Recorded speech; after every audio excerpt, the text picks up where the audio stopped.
ప్రవచించబడ్డాయి. దానిలో ఒక వచనాన్ని మనం చదువుకునే ప్రయత్నం చేసి తరువాత ఆ వాక్యంలో ఉన్నటువంటి కొన్ని ఆశీర్వాదాలు ధ్యానం చేద్దాం. 3వ వాక్యం చూడండి ఒకసారి. 18వ అధ్యాయం పర్వతముల మీద యెషయా గ్రంథం 18వ అధ్యాయము 3వ వాక్యాన్ని చదువుతున్నారు, గమనించండి. పర్వతముల మీద ఒకడు ధ్వజమెత్తినప్పుడు లోక నివాసులైన మీరు భూమి మీద కాపురముండు మీరు చూడుడి బాకా ఊదినప్పుడు ఆలకించుడి. దేవునికి స్తోత్రం. యెషయా ద్వారా జరగబోయే కొన్ని విషయాలలో ఒక మాటను మనం ఈ రాత్రి ధ్యానం చేద్దాం. దేవుని బిడ్డలారా, ప్రయాసపడి ఈ కావులపాలెం ఈ స్థలంలో మరి మీరందరూ కూడా ప్రయాసపడి వచ్చారు. వాక్యం ద్వారా మీరందరూ ఆశీర్వదించబడాలని నేను ఆశపడుతున్నా. మీరందరూ కూడా మంచి మనసుతో దేవుని వాక్యాన్ని ఆలకించండి. బాకా ఊదినప్పుడు ఆలకించుడి అన్న మాట నిర్భయంగా చూస్తారు. ఒక బాకా నాదం ఊదినప్పుడు, వినిపించబడినప్పుడు దానిని మీరు ఆలకించండి. అది మీరు ఆలకిస్తే అది మీకు ఆశీర్వాదం. బాకానాదం లేక బోర శబ్దం, ఇలా బైబిల్లో కొన్ని విధాలుగా ఈ మాటను మనం పోల్చుకోవచ్చు. ఒకనొక రోజు రాబోతుంది. ఆ రోజు ఒక శబ్దం వినబడుతుంది. ఆ శబ్దం వినపడినప్పుడు దానిని మీరు ఆలకించే స్థితిగతుల్లో క్రైస్తవులు కనబడాలి అనేది ఈ రాత్రి దేవుడు ఉద్దేశించి మిమ్మల్ని అందరినీ ఈ స్థలంలోనికి పరిశుద్ధాత్మదేవుడు తోడుకొని తీసుకొచ్చారు. మీరు రకరకాల శబ్దాలు వింటూ వస్తారు. రకరకాల ధ్వని శబ్దాలు వినబడుతూ ఉంటాయి. ఇది ఫలానా శబ్దము,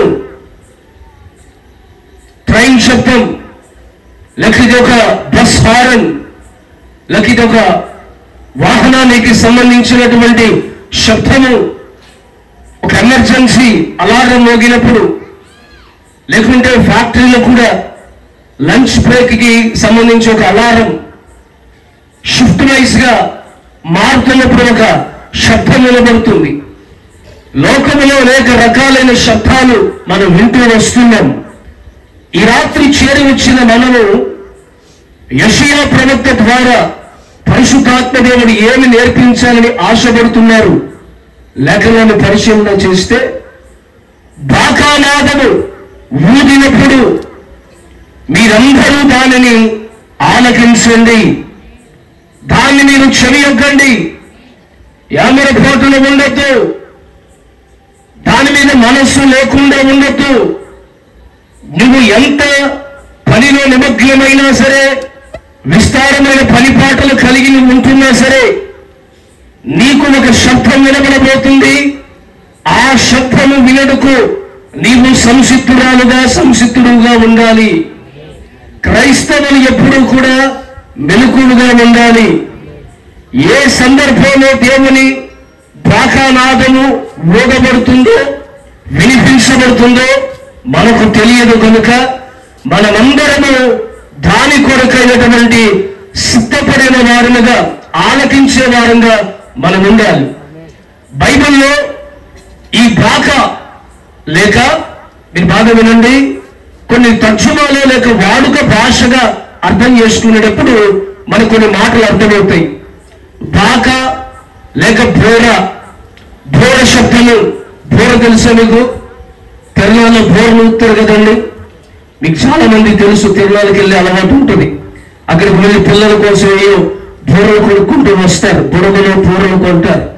బోర శబ్దం వినపడుతుంది. బోర లేక బాక. ఇవి ఏ సందర్భంలో వినపడ్డాయో బైబిల్లో నుండి కొన్ని మాటలు గమనిస్తూ దానిని మనం ఆలకించాలి. ఆలకించడం అనేది చాలా ప్రాముఖ్యమైనది. దాని విషయంలో జాగ్రత్త పడుతూ మనము ఆశీర్వదించబడదాం. పాత నిబంధనలో ఈ బాక లేక బోర ఈ శబ్దాలు దేని కొరకు వాడబడేవారు, దేని కొరకు ఈ శబ్దాలు వినిపించేవారు? ఏదైనా ఒక యుద్ధ వాతావరణం పాత నిబంధన గ్రంథంలో యుద్ధ వాతావరణం ఏర్పడినప్పుడు, శత్రువులు తమ దేశం మీదకి యుద్ధానికి వస్తున్నప్పుడు ఆ దేశంలో ప్రజలందరినీ కూడా అలర్ట్ చేయడానికి, వారందరినీ జాగ్రత్త పరచడానికి, మెలకువగా ఉంచడానికి ఒక శబ్దం వినిపించేవారు. అదే బాకానాదము అనే ఒక శబ్దము వినపడేది. యుద్ధ సమాచారములకు సంబంధించి ఈ శబ్దం వినపడుతూ వచ్చేది. అప్పుడు వారందరూ ఇది యుద్ధానికి సంబంధించిన సంకేతము అని ప్రజలు తెలుసుకుని తమ కుటుంబము ఆ యుద్ధానికి విషయమై సంసిద్ధులై ఉండేవారు. ఇది పాత నిబంధనలో వాడుకగా వచ్చినటువంటి ఒక పద్ధతి. పైబడి మనం ఆలోచిస్తే మరి ఇంకెప్పుడు ఈ బాకానాదాన్ని వినియోగించేవారు? మరలా చెప్తున్నాను, మీరు యామరపాటుగా వాక్యాలు వింటే వెళ్ళే కొద్దీ మీకు వాక్యం అర్థం కాదు. ముందు చెప్పే సంగతులు ఇవన్నీ కూడా ఇంట్రొడక్షన్కి సంబంధించినవి మాటలు. మిమ్మల్ని బైబిల్లో ఉన్నటువంటి అనేక విషయాలకు పరిచయం చేయడానికి పరిచయ వాక్కులు ఇవన్నీ కూడా, మీ హృదయాన్ని దేవుని వైపుకు మలిచే వాక్యాలు ఇవన్నీ కూడా. వీటిని మీరు నిర్లక్ష్యంగా విన్నారనుకోండి, తర్వాత నేను మీకు ఏం చెప్పినా మీకు అర్థం కాదు.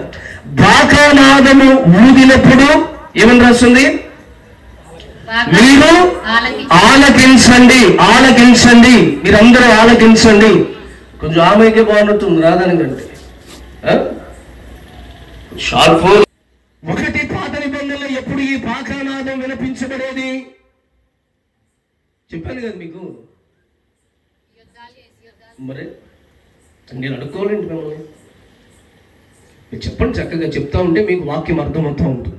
ఎప్పుడు వినియోగించేవారు? యుద్ధము చేసేటప్పుడు ఈ శబ్దం వినపడేది. రెండవది, ఎక్కడైనా ఒక ఉత్సాహముకు సంబంధించినటువంటి పండుగ జరిగినప్పుడు, పండుగ వాతావరణము కనబడినప్పుడు ప్రజలు ఈ బాకానాదాన్ని ఊదేవారు. అప్పుడు అక్కడ చుట్టుపక్కల ప్రజలందరూ కూడా ఫలానా స్థలంలో ఒక ఫంక్షన్ జరుగుతుంది, ఒక పండుగ జరుగుతుంది, ఒక ఉత్సాహముతో కూడిన కార్యక్రమం ఏదో జరుగుతుందని ప్రజలు తెలియపరచబడడానికి బాకానాదాన్ని ఊదేవారు. దేవునికి స్తోత్రం. మూడవదిగా యుద్ధములో జయాన్ని పొందుకొని విజయోత్సవాలతో తిరిగి మరలా వారు దేశానికి, వారు ప్రజలు కలుసుకోవడానికి వెళ్ళేటప్పుడు మరలా ఈ బాకానాదాన్ని ఊది దేవుడు మాకు జయమిచ్చాడు, మేము వెళ్ళిన దేశము మీద దేవుడు మాకు విజయాన్ని ఇచ్చాడు, జయముతో మేము ఊరేగించబడుతున్నామని సంతోషముతో వారందరూ బాకానాదం చేసేవారు. దేవునికి స్తోత్రం. మీకు చెప్పిన 3 విషయాలు మరొకసారి మీ ద్వారా వినాలని ఆశపడుతున్నా. 1 యుద్ధము, 2 చెప్పాలి. ఎప్పుడు ఈ బాకా, నీకు తెలుసా? బాకా తెలుసా తెలీదా? బోర తెలుసా? మా కుర్చీలో కూర్చున్న వాళ్ళు బోర తెలుసా మీకు? బోర తెలుసా తెలీదా? అది కూడా తెలియదండి, నేనేం చేయలేను ఇంకా. Praise the lord. ఏమో మీకు తెలుసయ్యా బోర తెలుసా? ఈ బోర ఎప్పుడు వాడేవారంటే యుద్ధానికి, యుద్ధం జరుగుతున్నప్పుడు 2, పండుగ జరుగుతున్నప్పుడు 3, విజయోత్సవములు దేవుడు జయమిచ్చినప్పుడు, వారి యుద్ధములో విజయాన్ని సాధించినప్పుడు ఈ బాకానాదాన్ని వినియోగించేవారు. లేఖనములో ఒక మాట మనం చదువుకుని దాని విషయములో ధ్యానం చేసుకుంటున్నప్పుడు మీరు దేవుడు ఏదో మనతో మాట్లాడుతున్నాడు అనే విషయాన్ని గ్రహింపులో పెట్టుకోవాలి. టైంపాస్ గా దేవుడు ఎన్నడూ ఎవరితో మాట్లాడడు. టైంపాస్ గా మాట్లాడటానికి కూడిక ఏర్పాటు చేయబడలేదు. గోపాలకృష్ణ గారు చాలా ప్రయాసపడి దేవుడు వారిని ఆశీర్వదించిన దానికి కృతజ్ఞత కలిగి ప్రజలందరికీ కూడా సువార్త అందించాలి. తాము ఇరుగు పొరుగు వారందరూ కూడా తమ వలె దీవించబడాలి. తాను వెళుతున్న నిస్సీ కల్వరి సంఘ పరిచర్యల ద్వారా ఇంకా ఇక్కడ ఈ ఊర్లో ఉంటున్న ఈ కాలనీలో ఉంటున్న వారందరూ దీవించబడాలనే ఆశతో, అభిలాషతో అనేక ధనాన్ని ఖర్చు చేసి ఈ రాత్రి కూడికని ఏర్పాటు చేశారు. వారి ఉద్దేశములు దేవుడు నెరవేరుస్తాడు. అలాగే ప్రయాసపడి వచ్చిన మీ ఉద్దేశములన్నీ కూడా నా దేవుడు నెరవేర్చునుగాక. గట్టిగా నేను చెప్తాను. ప్రయాసపడుతున్న మనమందరము, మీలో చాలా మంది పగలంతా పని చేసుకుని ఉద్యోగాలు చేసుకుని పరీక్షలు రాసి వచ్చిన వాళ్ళు కూడా ఉన్నారు. చదువుకుని కాలేజీలకి స్కూల్కి వెళ్ళి వ్యవసాయానికి వెళ్ళి పనులకి వెళ్ళి వచ్చిన వారు ఉన్నారు. మీరు ప్రయాసపడి వచ్చారు. దేనికంటే ప్రతిఫలాన్ని ఖచ్చితంగా ఈ రాత్రి మనం అందరము పొందుదుముగాక. వాక్య ప్రక్షాళన ద్వారా దీవించబడాలి. వాక్య ప్రక్షాళన ద్వారా కదిలించబడాలి. వాక్య ప్రక్షాళన ద్వారా సరిచేయబడాలి. అలాగున దేవునికి మనము ఈ సమయమును మన మనస్సును అప్పగించుకుని నడిపించబడుదుము గాక. రైట్. దేవుని బిడ్డలారా, పాత నిబంధనలో జరిగిన విషయాలు సరే, లోకములో బాగా ఎప్పుడైనా వినపడుతుందా? లోకములో ఎక్కడైనా ఈ హారన్ సౌండ్స్ వినపడతాయా? ఎవరైనా వింటారా అనే విషయాలు కూడా మనం లేఖనములో కాక లోకములో అనే విషయాలు కూడా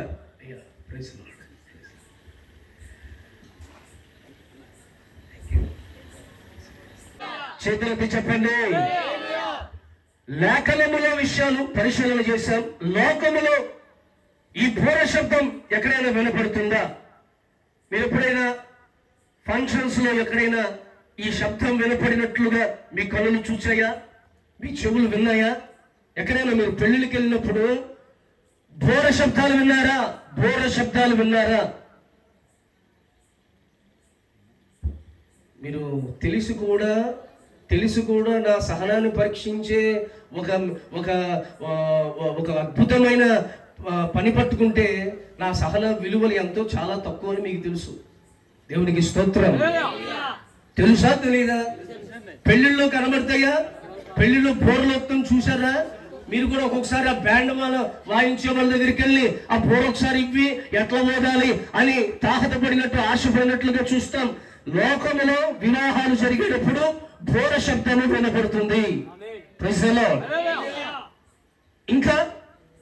ఇంకేదైనా మీరు చెప్పండి. మీరు ఎప్పుడైనా చూసారా? అసలు తేవాల్సింది. ఎందుకంటే తెలియదు మనోళ్ళకి టీవీలు తెలుసు, సినిమాలు తెలుసు, సుట్ట తెలుసు, బీడీ తెలుసు, మందు తెలుసు, అన్ని తెలుసు. కానీ బైబిల్లో కొన్ని విషయాలు ఏదైనా చెప్తున్నాం అనుకోండి, గుట్ల గొప్పల కళ్ళు బయటికి వేసుకుని తేలాడేసి అసలు మాకేమీ తెలియదు పాస్టర్ గారు అన్నట్టుగా చూస్తారు. తేవాల్సింది తెచ్చి ఒకసారి ఊదుంటే వాళ్ళకి అర్థమైపోయింది. Praise the lord. ఎవరైనా లోకములో ఒక చోటకి ఊరేగింపుగా వెళుతున్నప్పుడు ఆ ఊరేగింపులో వారు ఆ ఆనందాన్ని పంచుకునేటప్పుడు వారు ఈ బాకానాదాన్ని, ఈ శబ్దాన్ని ఉపయోగిస్తూ ఉంటారు.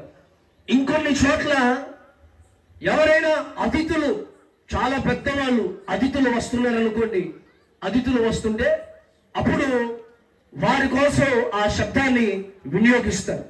నేను ఒకసారి ఒక పెద్ద హోటల్కి నన్ను ఆ మీటింగ్ పిలిచిన సేవకుడు, పెద్ద హోటల్, ఆ సిటీలోనే చాలా కాస్ట్లీయెస్ట్ హోటల్, అది చాలా పెద్ద హోటల్, నా అంతటి నేను వెళ్ళలేని హోటల్ అది.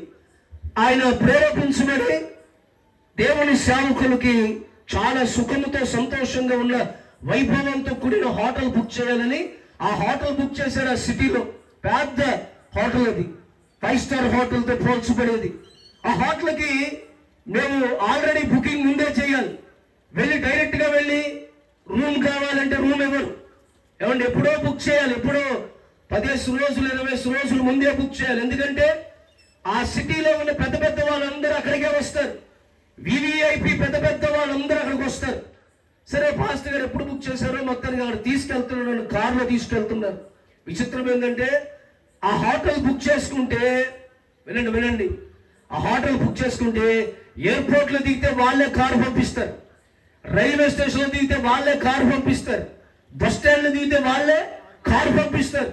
కారు ఫెసిలిటీస్ కూడా ఫ్రీగా ఆ హోటల్లో పంపిస్తారు. ఎందుకంటే మీరు మా అతిథులు అనే ఉద్దేశంతో. సరే పాస్టర్ గారే వాళ్ళ ఇంటికి తీసుకెళ్లి ప్రార్థన చేయించి ఆయన కారులోనే నన్ను తీసుకెళ్ళాడు ఆ హోటల్ దగ్గరికి. మేము వెళ్ళేసరికి అప్పుడు దాకా అందరూ నిశ్శబ్దంగా ఉన్నారు. మేము కారులో దిగి ఇలా ముందుకు వెళ్ళేసరికి ఎదురుగున్న ఒక 2 డ్రమ్ములు పట్టుకుని బోర పట్టుకుని నిలబడ్డారు. మేము లోపలికి ఇలా ఎంటర్ అవుతుండగానే ఒక్కసారిగా శబ్దం స్టార్ట్ చేశారు, డ్రమ్ము కొట్టడం, బోరలు ఊదుతున్నారు. నాకేం అర్థం కాదు. ఎవరైనా వస్తున్నారేమో, ఎమ్మెల్యే గారు ఎవరైనా వస్తున్నారేమో, మరి పెద్ద హోటల్ కదా, ఇంకెవరైనా మినిస్టర్ గారు వస్తున్నారేమో అన్నట్టుగా నేను అటు ఇటు చూస్తుంటే నా పక్కన పాస్టర్ గారు అని అటు ఇటు చూడకండి, మీకోసం ఊరుతున్నారు కదా అన్నారు. దేవునికి స్తోత్రాలు. నాకు తెలీదు, నాకు పరిచయం లేదు, నాకు కొత్త. ఏమండి మీకోసం అవుతున్నారంటే నేనేం చేశానండి అన్న అంటే కాదండి, ఇక్కడికి వచ్చే వాళ్ళకి అతిథులతో సమానము కాబట్టి మర్యాద పూర్వకంగా మీకు స్వాగతాన్ని చెప్తున్నారని ఆ బోరలు ఊది స్వాగతం చెప్తున్నారు. లోకములో బోరలు ఊదుతారు, బాకా ఊదుతారు. ఈ శబ్దం ఎప్పుడు వినబడుతుందంటే పెళ్ళిళ్ళని, లేకపోతే ఫంక్షన్స్ అని, లేకపోతే ఏదో ఒక ఊరేగింపని, లేకపోతే అతిథులుగా పిలువబడినప్పుడు వాళ్ళ కొరకు ఈ శబ్దాన్ని వినియోగిస్తారు. దేవునికి స్తోత్రం. ఇప్పుడు మనసు పెట్టి వినండి, ఎందుకు దేవుడు యెషయా గ్రంథములో 18వ అధ్యాయంలో ఇప్పుడు ఈ మాట ఎందుకు చెప్తున్నాడు? నా బాకా ఊదినప్పుడు మీరు చెప్పండి, మీరు ఎవరు సంఘం ఆలకించాలి. ఒకరోజు బాకా ఊదబడుతుంది. బాకా ఊదినప్పుడు సంఘము ఆ బాకా శబ్దాన్ని ఆలకించాలి. అలా ఆలకించే చెవులు కలిగిన వారిగా, అలా ఆలకించగలిగిన మనస్సు కలిగిన వారిగా ఈ బుధవారం రోజు ఏర్పాటు చేయబడిన ఈ కృతజ్ఞత కూడికలో ఎవరికి వారు సిద్ధపరచబడుదురుగాక. ఆమేన్. ఈ బాకానాదాన్ని గురించినటువంటి ఇంకొన్ని లోతైన విషయాల్లోనికి మనం వెళ్లే ముందు ఒకసారి యోబు తన గ్రంథములో ఒక విషయాన్ని రాస్తూ వచ్చారు. 39వ అధ్యాయము 19వ వాక్యాన్ని చదవండి ఒకసారి. యోబు గ్రంథము 39వ అధ్యాయం 19వ వాక్యం. గుర్రమునకు నీవు బలమునిచ్చితివా, జూలు వెంట్రుకలతో దాని మెడను కప్పితివా, విడతవలే అది గంతులు వేయినట్లు చేయుదువా, దాని నాసికా రంధ్రము ధ్వని భీకరము, దాని నాసికా రంధ్రము యొక్క ధ్వని భీకరము, మైదానములో అది కాలు దువ్వి. ఎవరు అది అంటే ఎవరు చెప్పండి, ఎవరు? గుర్రము. మీరు వాక్యం వినేటప్పుడు జాగ్రత్తగా విన్నారనుకోండి, దేని గురించి చెప్తున్నారు, ఎందుకు గురించి చెప్తున్నారు, ఎవరి కోసం చెప్తున్నారు, ఈ వాక్యంలో ఏ ఆశీర్వాదాలు ఉన్నాయో మీకు అర్థమవుతాయి. మీరు ఏదో అలా కూర్చుని ప్రేక్షకుల్లాగా మాకెందుకులే పాస్టర్ గారు మీ పని మీరు చేయండి, మా పని మేము చేసుకుంటాం, మీరు వాక్యం చెప్పండి, మేము ఆన్లైన్లో ఇంకా చూస్తూ ఉంటాం, గాలంకు చూస్తాం, చెట్టంకు చూస్తాం, పుట్టంకు చూస్తాం, ఆకాశ నక్షత్రాలు లెక్కేసుకుంటామంటే ఏ ఆశీర్వాదాలు ఉండవు. ఈరోజు ఆశీర్వదించబడాలంటే నన్ను చూస్తూ మీరు కొద్ది నిమిషాలు వాక్యం మీద మనసు పెట్టండి. గుర్రాన్ని గురించి రాయబడింది, చదువమ్మా. కాలు దువ్వి తన బలమును బట్టి సంతోషించును, అది ఆయుధదారులను ఎదుర్కొనబోవును. పారిపోవును. అది భయము పుట్టించు దానిని వెక్కిరించి భీతి నొందకుండును. ఖడ్గమును చూచి వెనుకకు తిరగదు. ఖడ్గము చూసి గుర్రము వెనుకకి తిరగదు. అంబుల పొదియు తలతలలాడు ఈటెలను పల్లెమును దాని మీద గలగలలాడించబడినప్పుడు ఉద్దండ కోపముతో అది బహుగా పరుగులెత్తును. అది బాకానాదము వినండి. గుర్రము బాకానాదము విని ఊరకలే ఉండదు. బాకానాదము వినబడినప్పుడే దానికి బాకానాదము వినపడగానే అది ఆహా అనుకుని దూరము నుండి యుద్ధ వాసనలు తెలుసుకొనెను. ప్రైజ్ ది లార్డ్, హల్లెలూయా. గుర్రం బాకానాదము విన్నప్పుడట అది ఊరకలే ఉండదు. ఆహా అని కాలు దువ్వి దానికి యుద్ధ వాసన తెలుస్తుందట. ఈ బాకానాదము యుద్ధానికి సంకేతమని ఆ గుర్రానికి తెలిసింది. ఈ రోజున చాలా మందికి బాకానాదము దేని కొరకు వినిపించబడుతుంది, ఎందుకు ఘోర శబ్దము వినిపించబడుతుందో అర్థం కావట్లా. దేని కొరకు దేవుడు దాన్ని సిద్ధపరిచాడు, దేని కొరకు దానిని దేవుడు వినిపిస్తున్నాడు. ప్రకటన గ్రంథములో మనం చూస్తాము కదా, ఏమండి, దూత బాకామూదగా ఉందా బైబిల్లో? దూత చేత బూర శబ్దము వినపడగా ఏం జరిగినవో ప్రకటన గ్రంథంలో రాసుంది.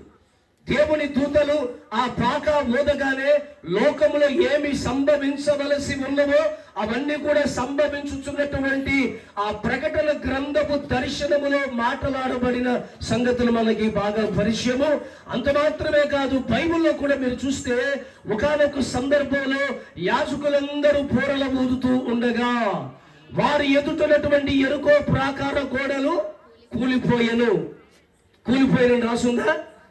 దేవునికి స్తోత్రం. ఇంకా చెప్పాలంటే తెస్సలోనికలకు రాసిన పత్రికలో అపోస్తలుడైన పౌలు గారు ఏమంటారు? నిద్రించుచున్న వాని గురించినటువంటి సమాచారము మీకు తెలియకుండుట నాకు ఇష్టము లేదు. ఆర్భాటముతో ప్రధాన దూత శబ్దముతో. దేవునికి స్తోత్రం. మనందరికీ తెలుసు కదా, 4వ అధ్యాయములో ఆ మాటలు రాయబడి ఉంటుంది. ఆర్భాటముతో ప్రధాన దూత శబ్దము వినపడగానే క్రీస్తునందు మృతులైన వారు మొదట లెగుస్తారు. లూకా సువార్తలో కూడా బూర శబ్దము వినగా ఆ చనిపోయినటువంటి వారు ఆ ఆత్మ సజీవులై తిరిగి లేపబడతారని సువార్తలో కూడా రాయబడింది. దేవునికి స్తోత్రం, హల్లెలూయా. బూర శబ్దము వినపడినప్పుడట చనిపోయినటువంటి వారు కూడా ఏమయ్యారు? తిరిగి లేపబడ్డారు. వారు అక్షయతను సంపాదించుకున్నారు. వారు ఎలా తిరిగి లేపబడ్డారు అంటే ఆ శబ్దము వారు ఆలకించారు. ఈ రోజున దేవుడు నీతో మాట్లాడుతుండగా, ఇంకా చెప్పాలంటే లోతుగా కాక మీకు అర్థమయ్యే బాణిలో చెప్పాలంటే, బూర శబ్దము అంటే దేవుని పిలుపు. Praise the lord. ఆ బూరలో నుండి ఆయన ఒక స్వరాన్ని పిలుస్తున్నాడు ఆయన సంఘాన్ని పిలుస్తున్నాడు ఆయన అనేక మందిని దేవుడు పిలుస్తున్నాడు ఆయనకు విరోధంగా ఉన్న వారిని పిలుస్తున్నాడు ఆయన అన్యజనుల దేవుడు పిలుస్తున్నాడు, విగ్రహారాధకులు పిలుస్తున్నాడు, నామకార్థులు పిలుస్తున్నాడు. ఇదిగో ఈ రోజు ఈ స్థలానికి వచ్చిన మిమ్మల్ని అందరినీ కూడా దేవుడు బాకానాదముతో పిలుస్తున్నాడు. Praise the lord. ఇది దేవుని పిలుపు. దేవుడు పిలిచినప్పుడు మనము వినగలిగిన వారముగా ఉండాలి. దేవుడు పిలిచినప్పుడు మనము ఆలకించే వారమై ఉండాలి. సమూయేలు పిలిచాడా? సేవకుడి దగ్గరికి వెళ్ళాడు. సేవకుడు అన్నాడు, నేను నిన్ను. మరలా దేవుడు సమూయేలు మరలా సేవకుడి దగ్గరికి వెళ్ళాడు, నేను నిన్ను. ఇప్పుడు మూడోసారి కూడా సమూయేలు అని దేవుడు పిలిచాడు. మరలా సేవకుడి దగ్గరికి వెళితే అప్పుడు సేవకుడు అన్నాడు, ఈసారి నీకు ఏదైనా ఒక స్వరము వినబడితే వెంటనే నీవు చిత్తము నీ దాసుడు ఆలకించుచున్నాడని చెప్పు. Praise the lord. స్వరము వినపడింది, కానీ సమయాలకి ఆ ప్రత్యక్షత లేదు. ఇది దేవుడే నాతో మాట్లాడుతున్నాడనే ప్రత్యక్షత లేదు. ఈ రోజున చాలా మంది సంఘానికి వెళుతున్నారు, కానీ నా ప్రియమైన దేవుడు బిడ్డలారా, దేవుడు మీతో మాట్లాడుతున్నాడనే ప్రత్యక్షతలో మీరు జీవించడం లేదు. Praise the lord. ఇప్పుడు నేను ప్రైజ్ ది లార్డ్ అన్నా, అప్పుడు మీరేమన్నారు? ఎప్పుడన్నారు? నేను చెప్పిన మాట మీకు మాట్లాడండి. వినపడినప్పుడు బాగున్నారా అని ఎవరిని అంటారు? మీకు ఎదురుగుండా ఎవరైనా ఒక వ్యక్తి కనబడినప్పుడు ఆ వ్యక్తిని చూసి బాగున్నారా అని అడుగుతారు. ఒక మాట ఇలా అంటున్నానని అనుకోకండి. చచ్చిన శవం దగ్గరికి వెళ్ళి ఎవడైనా బాగున్నారా అని అడుగుతారా? భోజనం చేసావని అడుగుతారా? ఎందుకు అడగరు? చెప్పండి, ఎందుకు అడగరు? వానికి వినపడదు. చనిపోయాడని కాదు, నువ్వు ఎంత మాట్లాడినా వినపడదు, ఏం అర్థం కాదు. దేవునికి స్తోత్రం. ఈ రాత్రి మీరందరూ ఆత్మ చెప్పు సంగతులు వినుగాక అనే అనుభవములోనికి, మీ వినికిడి స్వభావంలోని ఆ వినికిడి ఆ ఆత్మీయతలోనికి మీరు అందరూ రావాలి. Praise the lord. ఈ కడవరి దినాలలో సేవకులు ఆర్తనాదాలు చేస్తున్నారు, సేవకులు బోర ఊదుతున్నారు. ఆ బోర శబ్దానికి మీరు లోపడాలి, ఆ శబ్దాన్ని మీరు ఆలకించాలి. ఆలకించి నిన్ను నీవు అప్పగించుకున్నప్పుడు ఆ రాత్రి సమయంతో దేవుడు మాట్లాడినట్లుగా ఈ రాత్రి నీతో మాట్లాడాలి, నీ పిల్లలతో మాట్లాడాలి. ఈ జగనన్న కాలనీలో ఉన్న వారందరితో ఆయన మాట్లాడాలని ఆశపడుతున్న దేవునిగా పరలోకమును విడిచిపెట్టి ఈ కాలనీలోనికి ఆత్మ దేవునిగా దేవుడు దిగి వచ్చాడు. గట్టిగా చెప్పండి, పెట్టండి. Praise the Lord. హల్లెలూయా. మీరందరూ కూడా అయ్యా నాతో మాట్లాడయ్యా అని ప్రార్థన చేస్తారు, కానీ విచిత్రం ఏంటంటే దేవుడు మాట్లాడుతున్నప్పుడు వినరు. కానీ ప్రార్థన మాత్రం నిలువు మోకాల మీద ఉండి కన్నీళ్లు కార్చి నాతో మాట్లాడయ్యా, నా పిల్లలతో మాట్లాడయ్యా, నా భర్తతో మాట్లాడయ్యా, నీవు మాట్లాడితే వాళ్ళు మారతారయ్యా అని ప్రార్థన చేస్తారు. వీళ్ళు ఎవరు అంటే నామకార్థులు. ఎందుకంటే దేవుడు నీ ప్రార్థన అంగీకరించాడు, నీ దగ్గరికి దేవుడు దిగి వచ్చాడు. దేవుని స్వరం నీ దగ్గరకు వచ్చింది, దేవుని వాక్కు నీ దగ్గరకు వచ్చింది.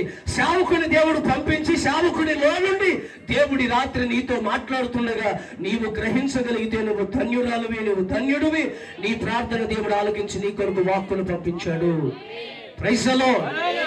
దేవుడు ఎవరు అంటే ప్రార్థన ఆలకించేవాడు, ప్రార్థన త్రోసివేసేవాడు కాదు. ఈ రాత్రి దేవుడు ప్రార్థన ఆలకించాడు, కార్యాలు ప్రభు చేయబోతున్నాడు. బాకానాదము ఊదడానికి ముఖ్యమైన 3 కారణాలు బైబిల్లోని మీకు చూపిస్తాను.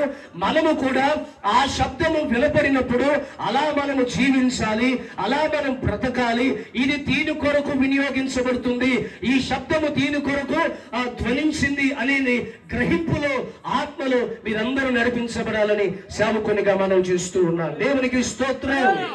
మొట్టమొదటిగా ఈ బూర దేని కొరకు వినియోగించబడుతూ ఉంది? దేని కొరకు ఈ బూర శబ్దాన్ని వినియోగిస్తున్నారంటే కృతజ్ఞత కలిగిన వారమై మేము జీవిస్తున్నాము అనే దానికి ఈ బూర శబ్దము వినియోగించబడుతుంది. Praise the lord. నీ ఇంటిలో ఈ శబ్దం వినపడాలి, నీ వ్యక్తిగత జీవితంలో ఈ శబ్దము వినపడాలి. చెవిటి వాని వలె నీ ఆత్మీయ జీవితం కనబడకూడదు. నీవు శారీరకమైన ఎన్ని లోపాలు ఉన్నా పర్వాలేదు, కానీ దేవుడు నేను బాగు చేస్తాడు. నీ శరీర లోపాలు పరలోకానికి ఏమీ అడ్డు కాదు, కానీ ఆత్మ సంబంధంగా ఒక చిన్న లోపం ఉన్నా సరే నువ్వు పరలోకానికి ప్రవేశించలేవనే విషయాన్ని గ్రహిస్తూ ఈ రాత్రి ఈ మాటల ద్వారా మనమందరము సరిచేయబడదాము. ఆమేన్. బాకా ఎందుకు ఊదుతున్నారు? ఎందుకు వినిపించబడుతుంది? వినిపించబడినప్పుడు ఏం చేయాలి? ఏమి చేయాలి? మొట్టమొదటిగా బాకా ఊదినప్పుడు ప్రజలందరూ యెహోవాకి కృతజ్ఞతాస్తుతులు తెలియపరిచారు. Praise the Lord. ఈరోజు ఏం కూడికది? కృతజ్ఞత కూడిక. గోపాలకృష్ణ గారు వారు బాప్తిజం ఉంది, తర్వాత సంఘ పెద్దగా ఎన్నుకోబడి నిస్సీ కల్వరి సంఘానికి ఒక పెద్దగా దేవుడు ఏర్పాటు చేసి జీవన్ రాజుగా ఆయన పేరు మార్చి వారి జీవితాన్ని దేవుడు ఆశీర్వదించిన విధానాన్ని బట్టి వాళ్ళ కుమారుడు కూడా నిజమే, ప్రారంభంలో ఆ కుమారుడు కూర్చున్నప్పుడు పెద్దగా కేకలేసేవాడు, పెద్దగా అరిచేవాడు. కానీ నిదానంగా కూర్చుని దేవుని మాటలు వినగలిగిన, ఆలకించగలిగిన ఆ స్థిరత్వాన్ని, ఆ నిలకడ తత్వాన్ని దేవుడు ఆ కుమారుడికి తల్లిదండ్రుల ప్రార్థన, సంఘ కాపరి ప్రార్థన, దేవుని దయ వలన దేవుడు వారిని ఆశీర్వదించాడు. ఇల్లు కట్టుకోవడానికి, స్థలం తీసుకోవడానికి, స్థలం రావడానికి, కానీ ఇల్లు కట్టుకోవడానికి స్తోమత లేని, అర్హత లేని స్థితిలో ప్రార్థన అనే ఆయుధాన్ని పట్టుకుని దేవుని పాదాల దగ్గర విజ్ఞాపన చేసినప్పుడు దేవుడు ప్రార్థన ఆలకించి మీ మధ్యలో ఒక వెలుగుగా దేవుడు ఏర్పాటు చేశాడు. మీ మధ్యలో ఒక ఆశీర్వాదకరమైన కుటుంబముగా దేవుడు చేశాడు. అలనాడు దావీదు తన వాంఛ, నేను నా కుటుంబము నిత్యము నీ సన్నిధిలో ఉండునట్లుగా దానిని ఆశీర్వదించని దావీదు పలికినట్లుగా గోపాలకృష్ణ గారు వారు తమ భార్య, తమ కుటుంబం అంతా కూడా ఆ యెహోవా సన్నిధిలో ఆశీర్వదించబడినట్లుగా, నిత్యము ఉండునట్లుగా దేవుడు దీవించాడు. దేవునికి స్తోత్రం. ఇంకా ఎన్నెన్నో అద్భుతాలు దేవుడు చేశాడు. చక్కని వాహనాన్ని ప్రభు సిద్ధపరిచాడని, అంత మాత్రమే కాదు, అప్పుల నుంచి కూడా విడుదల ప్రభు అనుగ్రహించాడని సాక్ష్యం ఇచ్చినందుకు వారు ఏం చేశారు? కృతజ్ఞత కూడిక ఏర్పాటు చేశారు. దేవునికి స్తోత్రం. కృతజ్ఞత కూడిక, కృతజ్ఞత అనే బాకానాదము ఊదినప్పుడు మీరందరూ కూడా గుర్తించుకోవాల్సింది, నేను నా దేవునికి కృతజ్ఞత కలిగి జీవిస్తున్నానా లేదా? నా పిల్లలు, నేను, నా ఇంటి వారు ఆ యెహోవా దేవునికి కృతజ్ఞత కలిగి మేము జీవిస్తున్నామా లేదా అని మనము వ్యక్తిగతంగా ఇలాంటి కూడికల్లో, ఇలాంటి వాక్యాల ద్వారా మనం పురికొల్పబడాలి, సరిచేయబడాలి. ఇవి మీ హృదయాలు మార్చడానికి, మీ మనస్సును మార్చడానికి, స్థిరత్వాన్ని కలిగించడానికి, మరలా నేను పైకి లేవనెత్తడానికి, ఎక్కడో ఆగిపోయి, ఎక్కడో కుంటిపడి, ఎక్కడో బలహీనపడి, ఎక్కడో చెదిరిపోయి, ఎక్కడో వెనక్కి తిరిగిన నిన్ను తిరిగి మరలా దేవుని రంగములో, దేవుని పందెములో పరిగెత్తే వ్యక్తిగా నేను మార్చాలనేదే సేవకునిగా మా ఉద్దేశము, నిత్యము కోరుకుంటున్న దేవుని ఉద్దేశం. దేవునికి స్తోత్రం. లేఖనములో ఒక విషయాన్ని మనం గమనిద్దాం. రాజుల మొదటి పుస్తకం 1వ అధ్యాయం 34వ వాక్యాన్ని చదువుతుండగా గమనించండి. రాజుల మొదటి పుస్తకం 1వ అధ్యాయం 34వ వాక్యం. యాజకుడైన సాదోకును ప్రవక్త అయిన నాతానును అక్కడ ఇశ్రాయేలు మీద రాజుగా అతనికి పట్టాభిషేకం చేసిన తరువాత మీరు బాకానాదము చేసి, వినండి దేవుని బిడ్డలారా, సొలొమోను పట్టాభిషేకము, రాజుగా పట్టాభిషేకము చేసిన తరువాత మీరు బాకానాదము చేసి రాజైన సొలొమోను చిరంజీవి అగునుగాక అని ప్రకటన చేయవలెను. ఇశ్రాయేలు వారి మీదను. 39వ వాక్యం. యాజకుడైన సాదోకు గుడారములో నుండి తైలపు కొమ్మును తెచ్చి సొలొమోనుకు పట్టాభిషేకము చేసెను. అప్పుడు వారు బాకా ఊదగా కూడిన జనులందరూ రాజైన సొలొమోను చిరంజీవి అగునుగాక అని కేకలు వేసిరి. 40వ వాక్యం. మరియు ఆ జనులందరూ అతని వెంబడ వచ్చి పిల్లన గ్రోవులను ఊదుచు వాటి నాదము చేత నేల బద్దలగునట్లు, వినండి, నేల బద్దలయ్యేటట్లుగా అత్యధికముగా సంతోషించిరి. Praise the Lord. రాజు పట్టాభిషేకం చేసిన రోజు. ఎవరి రాజు? సొలొమోను. దేవుని చేత ఏర్పాటు చేయబడి సింహాసనాన్ని అధిష్ఠించి పట్టాభిషేకము పొంది తైలము కొమ్ము చేత అతని మీద ఆత్మ కుమ్మరించబడినప్పుడు అక్కడ ఉన్నటువంటి జనులందరూ కూడా ఏం చేస్తున్నారట? రాజు చిరంజీవి అగునుగాక. మీరు అనండి, రాజు ఇది మెగాస్టార్ చిరంజీవా? చిరంజీవి అంటే మీరు కొంతమంది అనుకుంటారేమో, చిరంజీవి అంటే ఏంటి అర్థం? చిరంజీవిని ఎందుకు అంటున్నారంటే వాళ్ళందరూ కూడా ఏకస్వరముతో రాజును బట్టి, సొలొమోను యొక్క రాజ్యాన్ని బట్టి, ఆయన సింహాసనంలో కూర్చుండగా హలో హలో హలో నన్ను చూడండి, ఆయన సింహాసనంలో కూర్చుండగా జనులందరూ ఆ రాజుగారిని చూడగానే రాజు చిరంజీవగును గాక, చిరంజీవగును గాక అని ఎందుకు కృతజ్ఞత చిరంజీవగును గాక అని వారు ఏం చేస్తున్నారంటే కృతజ్ఞత తెలియపరుస్తున్నారు. అయ్యా సొలొమోను గారు, మీరు మాకు రాజుగా ఉండటం మాకు అత్యంత సంతోషకరమైనది. ప్రైజ్ ది లార్డ్, హల్లెలూయా. మాకు చాలా హ్యాపీ అండి, చాలా సంతోషం అండి. మీలాంటి వాళ్ళు రాజు అవ్వడం మాకు ధన్యత. ఎందుకంటే మీరు రాబోయే రోజుల్లో శృంగారం అనే దేవాలయాన్ని స్థాపించబోతున్నారు. ప్రజలు గుంపులుగా దేవుని మందిరానికి రాగలిగటానికి మీరే కారకులుగా మారబోతున్నారు. ఈ దేశం సమాధానంతో నడిపించబోతుంది. ఈ దేశంలో గొడవలు ఉండవు, ఈ దేశంలో కొట్లాటలు ఉండవు. కనుక రాజా, నీవు రాజుగా మాకు ఉన్నందుకై మా అందరికీ చాలా సంతోషమట. వీళ్ళందరూ అట సంతోషంతో దేవుని స్తుతిస్తూ ఉండగా ఏమైందట? నేల చెప్పండి, ఏమైంది? నేల బద్దలయ్యే అంతగా గంభీరమైన శబ్దముతో వారు ఆ రాజును స్తుతిస్తూ ఉన్నారు. ఈ రోజు నీకు రాజుగా ఉన్న రారాజైన ప్రభువైన యేసుక్రీస్తు వారు, ఆయన నీ కుటుంబానికి రాజు, నీకు యజమానుడు, పోషకుడు, సంరక్షకుడు అయిన కుడికైనా ఎడమకైనా తొట్టిల్లపోకుండా రాజ్య మార్గములో నిన్ను నడిపిస్తున్నాడైన.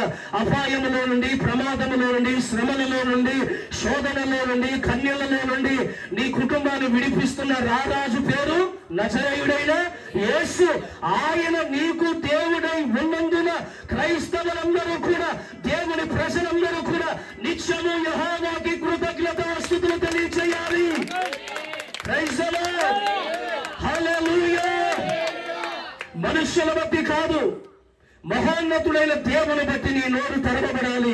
మనసు నిండా కృతజ్ఞతలతో ఆయనను స్తుతించాలి, ఆయనను కనపరచాలి, ఆయనను గొప్ప చేయాలి. ఈరోజు ఇక్కడ కూర్చున్న మీలో కొంతమంది దేవుని స్తుతిస్తున్నారా?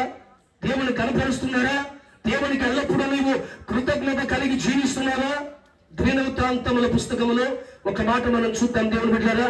2వ దినవృత్తాంతములు 5వ అధ్యాయం 13వ వాక్యము 14వ వాక్యాన్ని చదువుతుండగా గమనించండి. వారితో కూడా బోరల ఊదు యాజకులు 120 మంది నిలిచిరి. 120 మంది నిలిచిరి. బోరల ఊదు వారును పాఠకులను ఏకస్వరముతో యెహోవాకు కృతజ్ఞతాస్తుతులు చెల్లించుచు 120 మంది కలిసి యెహోవాకి కృతజ్ఞతాస్తుతులు చెల్లిస్తుండగా గానము చేయగా యాజకులు పరిశుద్ధ స్థలములో నుండి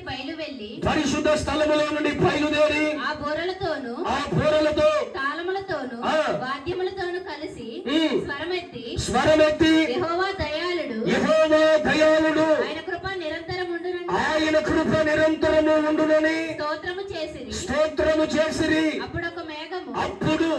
ఇప్పుడు ఆ రోజుల్లో జరిగినదే ఇప్పుడు ఈ రాత్రి ఈ కాలనీలో కూడా దేవుడు జరిగించాలని ప్రవచనాత్మకంగా ఈ సందేశాన్ని నీ దగ్గరికి తీసుకొస్తున్నాడు. దేవుడు ఒట్టిగా మాట్లాడేవాడు కాడు.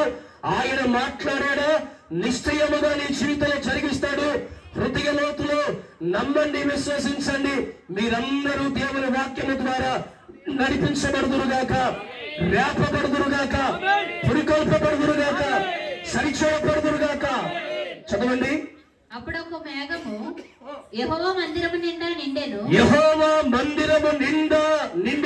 యెహోవా తేజస్సుతో దేవుని మందిరము నిండుకొనగా. చాలండి దేవుని బిడ్డలు గమనించండి, నన్ను చూడండి. అందరూ ఏకస్వరముతో అనండి ఒకసారి.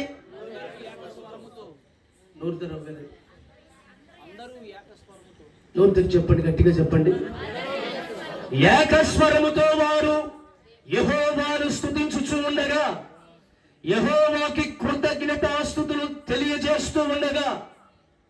నా ప్రియ దేవుని బిడ్డలారా, యెహోవా తేజస్సు మందిరము నిండుకొనెను. దేవుని తేజస్సు దిగి వచ్చింది. ఆ స్థలములోనికి యెహోవా తేజస్సు దిగి వచ్చింది. తేజోమయుడు ఆ స్థలములో సంచరించాడు. ఒక్కొక్కరు తేజరిల్లేటట్లుగా దేవుడు చేశాడు. ఒక్కొక్కరు ప్రకాశించేటట్లుగా దేవుడు చేశాడు. ఒక్కొక్కరు వెలిగేటట్లుగా దేవుడు చేశాడు. ఒక్కొక్కరు దేవుని ఆ కాంతి కిరణాలు వారి మీద పడేటట్లుగా దేవుడు చేశాడు.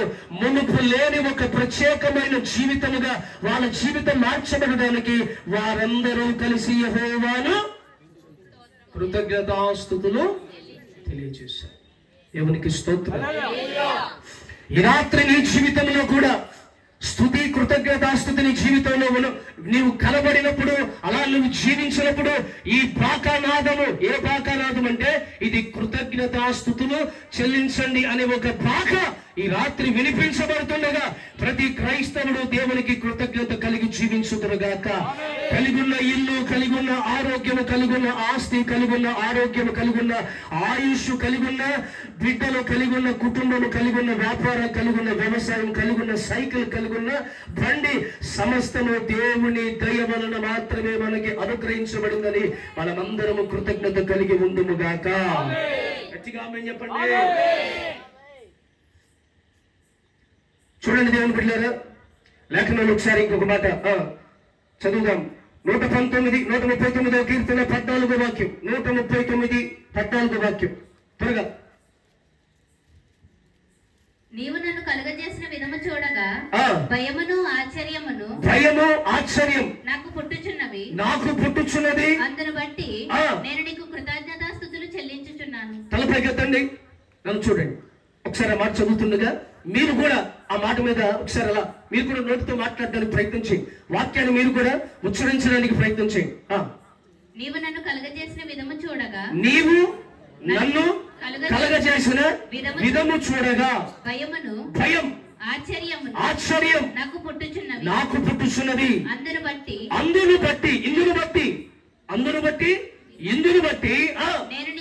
నేను నీకు కృతజ్ఞతాస్తుతులు తెలియజేయుచున్నాను. దేవునికి స్తోత్రం. దేవుడు మనల్ని చేసిన విధానాన్ని బట్టి మనకి భయం కలగాలి. మనల్ని చేసిన విధానాన్ని బట్టి మనకి భయము, ఆశ్చర్యము కలగాలి, ఆశ్చర్యపడాలి. నేను సాధారణంగా దేవుడు తయారు చేయలేదు. తలపెక్కితలను చూడండి. నీవు తయారు చేయబడిన నీ శరీర యొక్క అవయవములు, నీ శరీర భాగాలు, నీ రూపం సమస్తము కూడా చాలా ఆశ్చర్యకరంగా దేవుడు తయారు చేశాడు. కుక్కలాగా, పందిలాగా, పశువులాగా చేయలేదు. మనలాగా చేయలేదు. మనకి ఏమేమి అవసరమో, ఏమేమి కావాలో ఒక సొగసైన, ఒక మంచి రూపం, ఒక మంచి స్వారూప్యం, మంచి అవయవాలు, మంచి ఆరోగ్యకరమైన అవయవాలు సమస్తాన్ని దేవుడు తయారు చేశాడు. ఇది ఆశ్చర్యం, ఇది భయం. దీన్ని బట్టి భయపడాలి. దేవునికి మీరు భయపడాలి. ప్రైజ్లో ఒక 60 సంవత్సరాలు వృద్ధాప్యంలోకి వచ్చిన ఒక పెద్ద ఆయనకి రోగం వచ్చి హాస్పిటల్లో జాయిన్ అయ్యాడు. ఆ సిటీలోనే చాలా పెద్ద హాస్పిటల్. అక్కడికి చాలా పెద్ద పెద్ద ప్రముఖులు మాత్రమే అక్కడికి వెళతారు. అంత పెద్ద హాస్పిటల్. ఈ 60 సంవత్సరాలు వయసు కలిగినటువంటి ఈ పెద్ద ఆయన ఆ హాస్పిటల్కి వెళ్ళాడు. 10 రోజులు ఉన్నాడు. ఎన్ని రోజులు? 10 రోజులు అక్కడ ట్రీట్మెంట్ తీసుకుని 10వ రోజు డిశ్చార్జ్ అయ్యి 10 రోజులు అయిన తర్వాత 11వ రోజు డిశ్చార్జ్ చేసి బయటికి పంపిస్తూ చేతికి ఒక బిల్ ఇచ్చారు. మీరు 10 రోజులు గాను ఈ హాస్పిటల్లో చికిత్స పొందినందుకు మీరు కట్టవలసిన బిల్ అని చెప్పి ఆ బిల్ ఇస్తే అక్షరాల 10 లక్షలు ఉన్నాయి. దేవునికి స్తోత్రం. ఎన్ని రోజులు ఉన్నాడు చెప్పాలి, మీరు నోటితో చెప్పండి. 10 రోజులు ఉన్నాడు. ఎంత అయింది? 10 లక్షలు అయ్యింది. 10 లక్షలు అయ్యింది. ఆయన ఆశ్చర్యపడి 10 రోజులు ఉన్నందుకు 10 లక్షలు అయ్యిందంటే వాళ్ళు అన్నారు, అయ్యా మీరు హాస్పిటల్కి వచ్చినప్పుడు గుండెపోటుతో వచ్చారు. మీ గుండె బలహీనంగా ఉంది. ఆ గుండెకి సంబంధించిన ఇంజెక్షన్ రోజు చేస్తూ వచ్చారు. ఒక్కొక్క ఇంజెక్షన్ 40,000 రూపాయలు ఉన్నాయి. ఒక్క ఇంజెక్షన్ 40,000 రూపాయలు.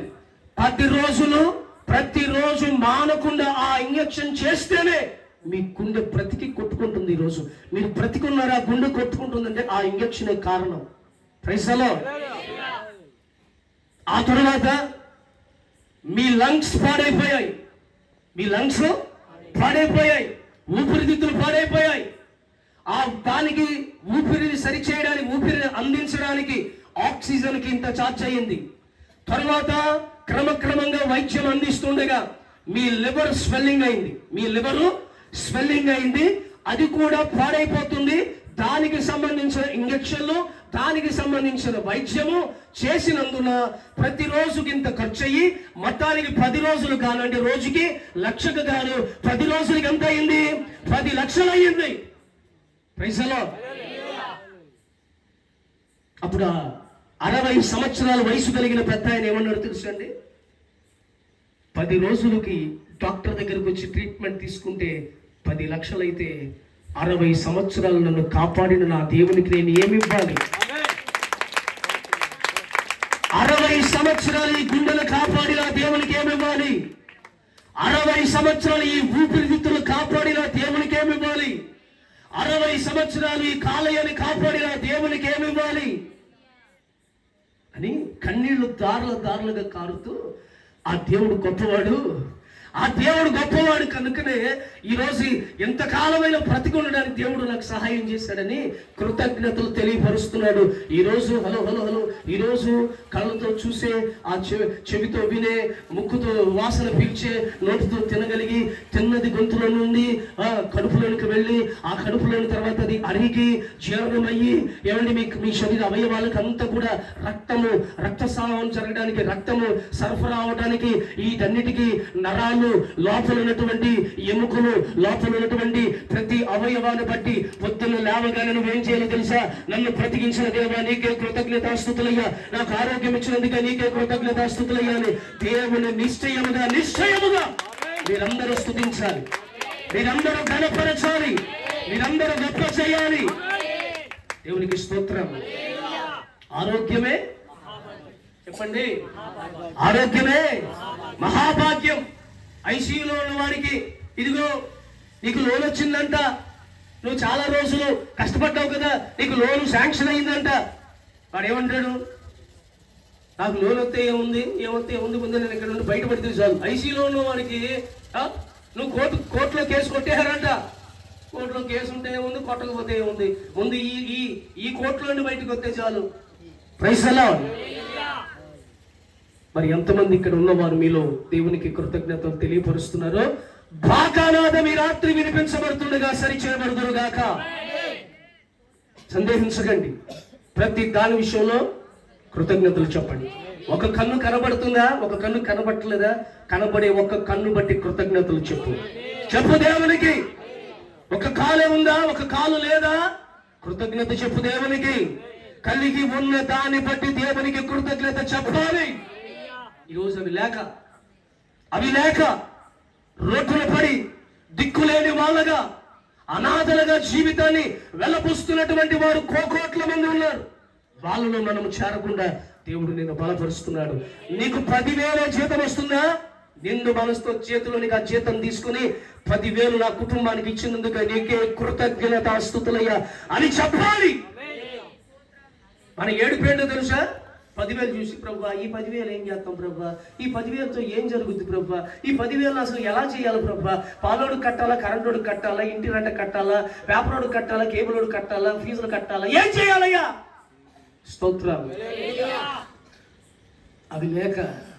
అవి లేక ఉరిపోసుకుని చచ్చిపోతున్న వాళ్ళు ఎంతో మంది ఈ భూ ప్రపంచం మీద ఉన్నారు. నా ప్రియ దేవుని బిడ్డలారా, నీ కుడి ఎడమల, నీ ముందు వెనకాల అలాంటి కుటుంబాలు నలిగిపోతూ వేదన పడిపోతూ దుఃఖంతో ఏడ్చి ఇక బ్రతకలేమని చెప్పి సూసైడ్ చేసుకుని చచ్చిపోతున్న వాళ్ళు అనేక మంది గ్రామాలలో కనబడుతున్నారు.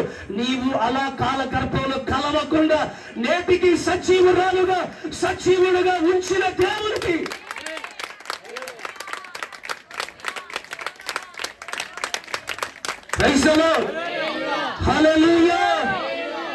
ఒకప్పుడు గోపాలకృష్ణ గారికి వసతులు లేవు, ఈ సదుపాయాలు లేవు. అలా లేమిలో ఉన్నప్పుడు కూడా నమ్మకస్తుడుగా ఉన్నాడు కనుక సమృద్ధి అనే మెట్టు దేవుడు ఎక్కించాడు. సమృద్ధిని మెట్టులు ఎక్కించాడు, రేపు ఇంకా ఐశ్వర్యమైన మెట్టులు ఎక్కించబోతున్నాడు. మనం కన్నులారా చూచేటట్లుగా దేవుడు కార్యాలు చేయబోతున్నాడు. ఒక్క గోపాలకృష్ణ గారి జీవితంలో మాత్రమే కాదు, ఈ రాత్రి ఈ కూడిక వచ్చిన మీ అందరి జీవితంలో దేవుడు చేయబోతున్నాడు. నీ వ్యక్తిగత జీవితంలో దేవుడు చేయబోతున్నాడు. పిలాతు ఒక పాకానాదాన్ని ఊదుతున్నాడు. పిలాతు ఒక శబ్దాన్ని వినిపిస్తున్నాడు. అక్కడ ఉన్నటువంటి యూదులందరినీ పిలిపించి సమాజంలో వాళ్ళందరినీ సమకూర్చి పిలాతు అంటాడు, ఇదిగో నాకు ఒకవైపు యేసయ్య ఒకవైపు నిలబడ్డాడు, మరో పక్కన చెప్పండి ఎవరు? బరబ్బా. ఎవరు? బరబ్బా ఒక పక్కన, మరో పక్కన ఎవరు చెప్పాలి?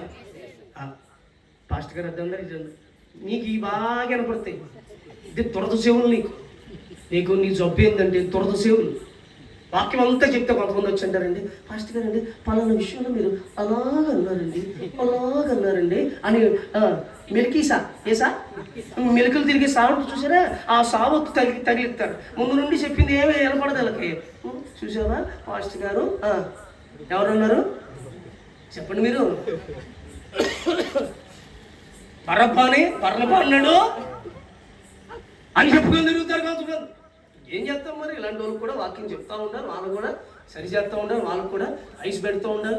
పొయ్యి పెట్టామనుకోండి, అప్పటికే పైన ఉండిపోయే కింద ఉండిపోయాడు, మాడిపోతాయి. దేవునికి స్తోత్రం. రైట్. యేసయ్య ఒకవైపు, పిలాతు అన్నాడా? రాబోయే రోజులు మీకు ఈ వాక్యాలన్నీ వినపడతా ఉంటాయి కదండి. గ్రామాలలో సంఘాలలో ఈ వాక్యాలు తరచుగా ఇప్పుడు యేసయ్య గురించిన శిలువ ధ్యానముల గురించినటువంటి మాటలు ప్రకటించబడుతూ ఉంటాయి, ధ్యానించబడుతూ ఉంటాయి, ప్రచురం చేయబడుతూ ఉంటాయి. దేవుని బిడ్డలారా, ఒకవైపు యేసయ్య, పిలాతు అన్నాడు, ఇదిగో ఎవరిని మీరు కోరుకుంటున్నారు? ఎవరిని విడుదల చేయమంటారు? వాళ్ళు ఏమన్నారు? మీరు చెప్పండి. వాళ్ళు ఏమన్నారు? చెప్పండి, మీరు చెప్పండి. మిమ్మల్ని ఏమంటలా? వాళ్ళు ఏమన్నారు? మాకు బరబ్బా కావాలి. బరబ్బా ఎవరు? నరహత్యలు చేసినవాడు, మనుషులు చెరిపినవాడు, ఏమండి మనుషుల జీవితాల్లో అల్లకల్లోలంగా మార్చినవాడు, మనుషుల జీవితాలను ఏమండి దుఃఖాలతో నింపినవాడు ఒకవైపు. ఇప్పుడు యేసయ్య ఏం చేశాడు? యేసయ్య భూమి మీద ఉన్నప్పుడు అద్భుతాలు చేశాడా చేయలేదా? శరీరధారిగా సంచరించినప్పుడు ఆ దినాలు అద్భుతాలు చేశాడా చేయలేదా? అక్కడ వచ్చినటువంటి అనేక మంది వేల మందిలో 100 మంది అయినా కనీసం దేవుని ద్వారా దీవించబడిన వారు ఉండరా? గట్టిగా. అప్పుడు వాళ్ళు కూడా యేసయ్యని సిలువ అన్నారా? లేకపోతే వద్దండి బాబు, నాకు కళ్ళు ఇచ్చింది ఆయనేనండి బాబు, ఈ కుంటోని నడిపించింది ఆయనేనండి బాబు, 35 సంవత్సరాలు పెద్దస్తా కోనేరు గట్టు దగ్గర ఏడుతూ దిక్కులేని వాళ్ళగా భార్య బిడ్డలకు దూరం అయిపోయి ఒంటరి జీవితుంటే ఒక్కసారిగా వచ్చి లే అంటే పైకి లేచి నన్ను స్వస్థపరిచిన వాడు ఈయనేనండి బాబు అని దెయ్యాలు వెళ్ళిపోయిన వాళ్ళు, రోగులు స్వస్థతలు పొందిన వాళ్ళు అక్కడ ఉన్నారా లేరా? దేవుని ద్వారా స్వస్థతలు పొందిన వారు ఇక్కడ ఉన్నారా లేరా? దేవునికి స్తోత్రం. వాళ్ళు ఎవరు కావాలని అడిగారు? చెప్పాలి. ఎవరిని కావాలన్నారు? 1000 మంది సభలో ఒక్క 100 మంది అయినా లేదు మాకు యేసయ్య కావాలి అని అన్నారా? అడిగారా? అంటే వీళ్ళెవరో తెలుసా? మేలు పొందుకొని కృతజ్ఞత లేని వాళ్ళు.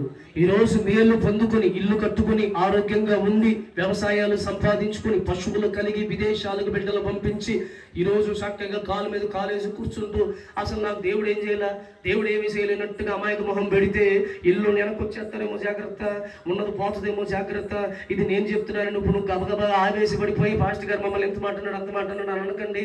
లేఖనాలు పరిశీలన చేసుకుంటే ఇచ్చువాడు ఆయనే, అవసరమైతే దాన్ని తీసుకునేవాడు కూడా ఆయనే. ప్రతి సందర్భాన్ని మీరు గమనిస్తే యేసయ్య మన దగ్గరికి వస్తాడా రాడా? వినండి, సమాధానం చెప్పండి. మీరు ప్రార్థన చేసినప్పుడు యేసయ్య వస్తాడా? ఇలాంటి ప్రార్థన కూడికలకు యేసయ్య వస్తాడా? నువ్వు ఇంట్లో ప్రార్థన చేసినప్పుడు యేసయ్య వస్తాడా? సంఘంలో ప్రార్థన చేసినప్పుడు యేసయ్య వస్తాడా?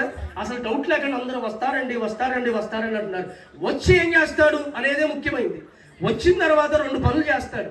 ఒకటి, ఇవ్వడానికి వస్తాడు. చెప్పండి ఎందుకు వస్తాడు? చెప్పండి ఎందుకు? ఇవ్వడానికి వస్తాడు. ఆరోగ్యం ఇవ్వడానికి, ఆనందం ఇవ్వడానికి, ఐశ్వర్యం ఇవ్వడానికి, ఆశీర్వాదం ఇవ్వడానికి, నీకు కావాల్సినవన్నీ ఇవ్వడానికి వస్తాడు. కొంతమంది దగ్గరికి ఎందుకు వస్తాడంటే ఇచ్చింది తీసుకుని వెళ్ళిపోవడానికి వస్తాడు. రావడం కన్ఫర్మ్. తీసుకునే దానిలో ఉంటావా, పుచ్చుకునే దానిలో ఉంటావా అనేది నీ భక్తిని బట్టి ఆధారపడుతుంది. పైసలో చేతులెత్తి చెప్పండి. చూడండి, ఇందులో కొంతమంది అంటారు, ఒక గుంపు ఉంటుంది. ఏ గుంపు అంటే, మేము వెళ్ళామండి, కష్టపడి అక్కడికి వెళ్ళామండి, ఎంత రిటర్న్ వస్తుంది, రాయి కాలుకి తగిలి కుప్పుకి తగిలి ఎంత వాసిపోయింది. దేవునికి స్తోత్రం. దెబ్బ ఎందుకు తగిలింది? ఇచ్చింది తీసుకుని వెళ్ళాడు, ఆరోగ్యాన్ని తీసుకుని వెళ్ళాడు. కొంతమంది చూడండి, బాగా బలహీనంగా వెళ్ళానండి, బాగా నీరసంగా వెళ్ళానండి, ఏమో తెలియదు, ఒక బలమైన శక్తి నాకు కలిగినట్లుగా నా శరీరం అంతా కూడా స్వస్థత కలిగింది. జ్వరంతో వెళ్ళాను, జ్వరం పోయింది, చోట్ల పట్టిని, నాకు స్వస్థత కలిగి, కడుపునొప్పితో వెళ్ళాను, ఆరోగ్యంగా ఉన్నాను, గ్యాస్ట్రిక్ ప్రాబ్లంతో వెళ్ళాను, స్వస్థత కలిగింది అని కొంతమంది సాక్ష్యం చెప్తారు. కొంతమంది ఏమంటారు ఏమనండి, వెళ్ళానండి, తిన్నానండి, పడిపోయానండి, కడుపుకి మొదలైందండి, తల్లకి మొదలైందండి. దేవునికి స్తోత్రం. చూడండి, అసలు ప్రార్థనకి వెళ్ళొచ్చాక ఎలా ఉండాలి? దీవించబడి సంతోషంగా ఉండాలి. కొంతమంది చూడండి, ఇలాగ ఏమో అంతా తలనొప్పిగా ఉంది, తలంతా నొప్పిగా ఉంది, తలంతా భారంగా ఉంది, తలంతా అంటే తల మీద ఎవరినో కూర్చోబెట్టావు. అర్థమవుతుందా? తల మీద ఎవరినో కూర్చోబెట్టావు. ముసుగేసి ఉంటే బాగుండేది, ముసుగు తీసేసావు, ముసుగు వేయలేదు. సరే, ఒకడు వచ్చి ఏదో ఖాళీగా ఉంది ప్లేస్ అని చెప్పి కూర్చున్నాడు. కూర్చున్నాక నీకు ఎలా ఉంటుంది? తలంతా నొప్పండి, దిమ్మగా ఉందండి, దిమ్మగా ఉందండి. పాస్టర్ గారు మీకు మాట చెప్పంటారా? మీరు అక్కడి నుంచి లేచి ఇక్కడికి వచ్చేటప్పుడు మీ రోగాలు తొలగిపోవాలి. అలా కూర్చుని ఉంటుండగా వాక్యం మీ దగ్గరికి వస్తుండగానే మీరు స్వస్థతలు పొందాలి. ఇక్కడికి సాక్షులుగా రావడానికి నా దగ్గరకు రావాలి. ఇంకా బాధ చెప్పుకోవడానికి రాకూడదు. ఎందుకంటే దేవుడు ఆల్రెడీ నీ దగ్గరకు వచ్చాడు, వాక్యాన్ని నీ దగ్గరికి పంపించాడు. వాక్యం ద్వారా కోనేరు గట్టుని కదిలించినట్టుగా, నీటిని కదిలించినట్లుగా నీ తెగులు, నీ బలహీనత, నీ బాధలు, నీ పనులు ఆయన కదిలించాడు, తొలగించాడు. నీవు స్వస్థత పొంది ఇక్కడికి రావాలి. Praise the Lord. హల్లెలూయా. ఇది మొదటి విషయం. రెండవ పాక, ఒక పాక నాదం వినపడినప్పుడు మీరు ఏం చేయాలంటే, బాక ఊదినప్పుడు ఆలకించండి. మూలవాక్యం అర్థమవుతుందా? బాక వినపడినప్పుడు, ఊదినప్పుడు మీరు ఏం గుర్తుపడాలి, ఏం ఆలకించాలంటే, నేను కృతజ్ఞతలు తెలియపరచాలి, నా దేవునికి కృతజ్ఞతలు చెప్పాలి అని మీరు ఆ బాకా శబ్దాన్ని బట్టి గ్రహింపులోనికి రావాలి. Praise the lord. ఇంకొక విషయాన్ని చాలా క్లుప్తంగా చెప్పి నేను ముగించేస్తాను. యెహెజ్కేలు ప్రవచన గ్రంథం 33వ అధ్యాయం 2వ వాక్యం. యెహెజ్కేలు ప్రవచన గ్రంథం 33వ అధ్యాయము 2వ వాక్యం. నరపుత్రుడా, నీవు నీ జనులకు సమాచారాన్ని ప్రకటించి వారితో ఇట్లనము, నేను ఒకానొక దేశం మీదకి ఖడ్గమును రప్పింపగా ఆ జనులు తమలో ఒకరిని ఏర్పరచుకొని కావలిగా నిర్ణయించిన ఎడల అతడు దేశం మీదకి ఖడ్గము వచ్చుట చూచి బాకా ఊది జనులను హెచ్చరిక చేసిన సమయమున ఎవడైనా బాకానాదము విని జాగ్రత్త పడనందున ఖడ్గము వచ్చి వాని ప్రాణము తీసిన ఎడల ఒకవేళ దేవుని బాక అంటే మీకు మరలా ఏమని చెప్పాను? దేవుని పిలుపు. దేవుడు నేను పిలిచినప్పుడు ఆ పిలుపు నీకు వినపడగానే నువ్వు కృతజ్ఞతలు తెలియపరచాలి. రెండవది, దేవుడు నేను పిలిచినప్పుడు ఆ హెచ్చరికకు నువ్వు లోపడాలి.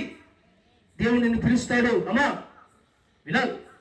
వినడానికి వచ్చారు, దీవించబడ్డానికి వచ్చారు, దీవించబడే వెళ్ళాలి, బలపరచబడే వెళ్ళాలి, బాగుపరచబడే వెళ్ళాలి. హెచ్చరిక అన్నాను ఒకసారి చెప్పండి అందరూ. ప్రభుత్వం వారి హెచ్చరిక. సముద్రం వారికి ఎవరు కూడా యాతకు. ఇది ప్రభుత్వం వారి హెచ్చరిక, మొదటి హెచ్చరిక. రెండవ హెచ్చరిక. మూడవ, నేను పట్టుకున్న కుందేలుకి 3 కాళ్ళు. మూర్ఖులు అంటారు వీళ్ళని. అంటే తెలివి ఎక్కువైన వాళ్ళు కాదు, తెలివి తక్కువ వాళ్ళు కాదు, మధ్య రకంగా మూర్ఖ జాతికి చెందిన వాళ్ళు అనమాట. మూర్ఖులు వీళ్ళు. క్రైస్తవం అంటే మతం అనే మూర్ఖత్వం. ఇది ప్రభువైన యేసు క్రీస్తు వారు చేస్తున్న హెచ్చరిక. ఆ రోజు వారికి హెచ్చరిక చేయబడిందా? ఏమని చేయబడింది? యుద్ధానికి వచ్చినప్పుడు మీరు జాగ్రత్తగా ఆ హెచ్చరిక లోపడితే తమ ప్రాణములు, హెచ్చరికకు లోపడని వాని ప్రాణములు చనిపోతారు. హెచ్చరికకు లోపడిన వారు బ్రతుకుతారు. మీరందరూ బ్రతకాలి, మీరందరూ జీవం కలిగి ఉండాలి, మీరందరూ సజీవులై ఉండాలి. సజీవుని ఆరాధిస్తున్న మనమందరం కూడా సజీవులమై ఉండాలి. Praise the lord. లోపడండి కొన్ని హెచ్చరికలు. పౌలు గారు హెబ్రీ సంఘముతో మాట్లాడుతూ నోవాహుకు గురించినటువంటి హెచ్చరిక, ఆ హెచ్చరిక గురించి హెబ్రీ సంఘముతో మాట్లాడుతాడు. 11వ అధ్యాయం 7వ వాక్యం. హెబ్రీలకు రాసిన పత్రిక 11వ అధ్యాయం 7వ వాక్యం. త్వరగా. విశ్వాసమును బట్టి నోవాహు అది వరకు చూడని సంగతులను గూర్చి దేవుని చేత హెచ్చరించబడి భయభక్తులు గలవాడై తన ఇంటి వారి రక్షణ కొరకు ఒక ఓడను సిద్ధము చేశాడు. దేవునికి స్తోత్రం.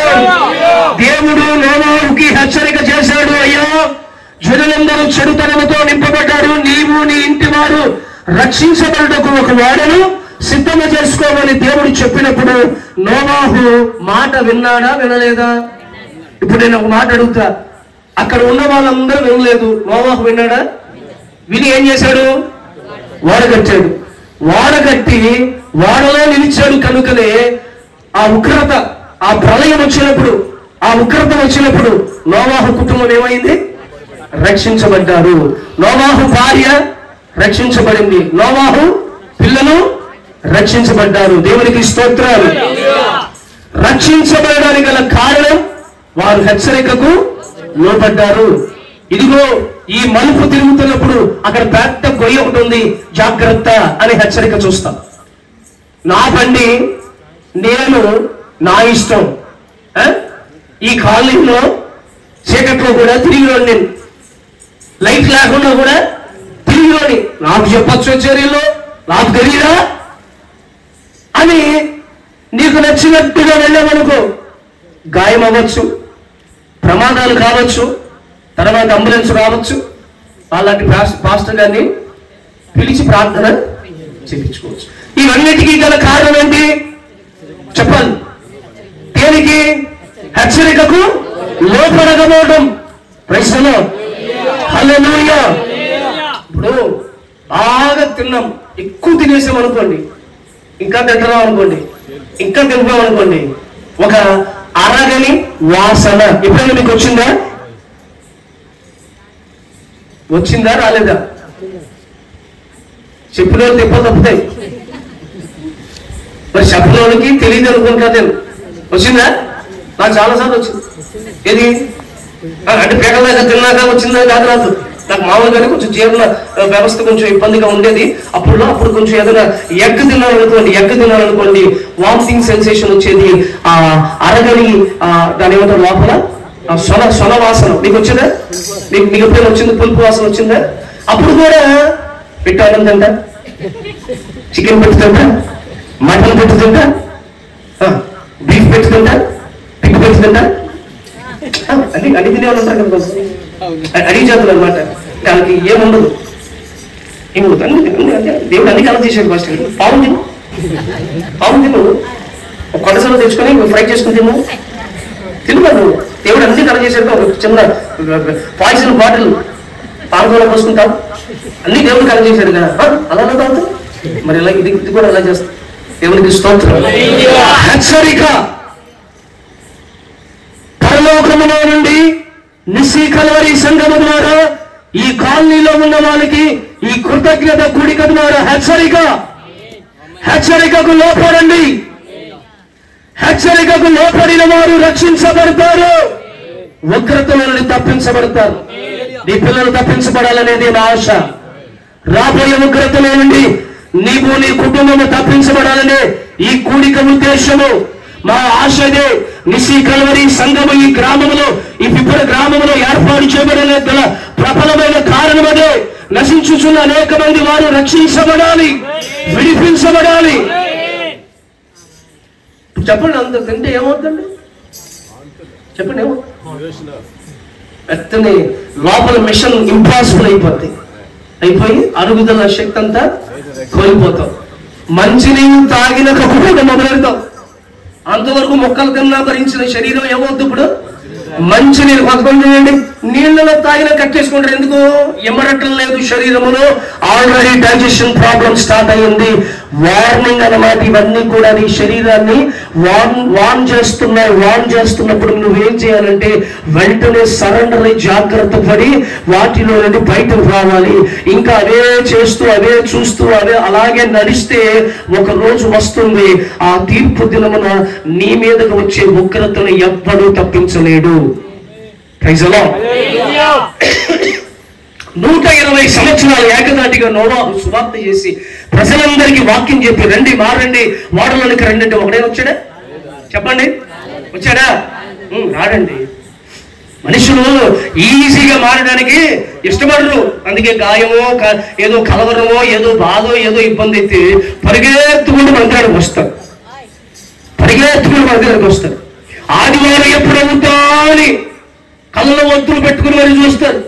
గడియారం వంక చూస్తూ బయట తెల్లారిందా లేదా అంటూ కనిపెడతారు. అదే కడుపు నిండింది అనుకో, దీవించి పెట్టామనుకో, సూర్యుడు నెత్తి మీదకి వచ్చినా మందిరానికి రావాలని మనసులో. దేవునికి స్తోత్రం. చూడండి ఒకసారి యెహెజ్కేలు పుస్తకంలో 3వ అధ్యాయం 21వ వాక్యం చదవండి. 3వ అధ్యాయం 21. 3వ అధ్యాయం 21. అయితే పాపము చేయవలదని నీతిగల వానిని నీవు హెచ్చరిక చేయగా అతడు హెచ్చరింపబడి పాపము చేయొద్దు, పాపం చేయొద్దు, త్రాగొద్దు, తిరగద్దు, నిలకడగా ఉండవు, జాగ్రత్తగా ఉండవు, అపవిత్రమైన స్థలాలకు వెళ్ళొద్దు, దేవునికి ఆయాసకరమైన కార్యాలు చేయొద్దు. దేవుని నమ్ముకుని ఇంకా పాపం చేస్తున్నావా? దేవుని నమ్ముకుని ఇంకా అబద్ధికుడిగా జీవిస్తున్నావా? దేవుని నమ్ముకుని ఇంకా లోకస్తుడిగా జీవిస్తున్నావా? దేవుని నమ్ముకుని ఇంకా వేషధారిగా జీవిస్తున్నావా? నీతో దేవుడు మాట్లాడుతున్నాడు, పాపము చేయొద్దు. మానిన ఎడల అతడు ఆవశ్యముగా బ్రతుకును. కొంతమంది ముఖాలు చూడండి విలవిల్లాడిపోతున్నాయి. ఎందుకంటే పాస్టర్ గారు మా కోసమే చెప్తున్నాడు, మా గురించే చెప్తున్నాడు, మా కోసమే చెప్తున్నాడు, ఎందుకు చెప్పాలి.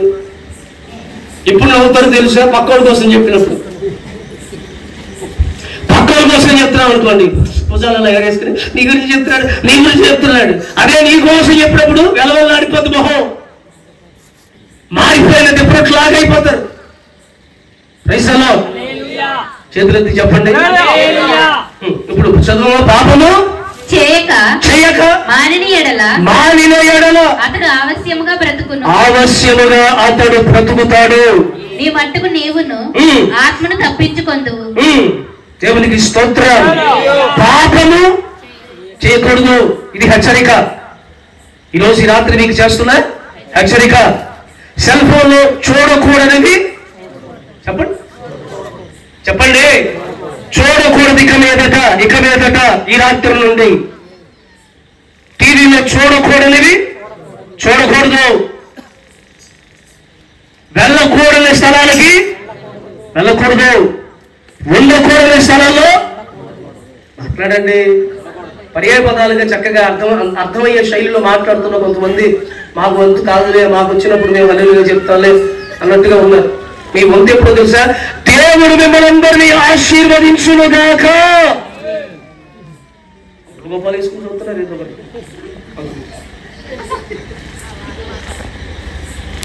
హెచ్చరిక.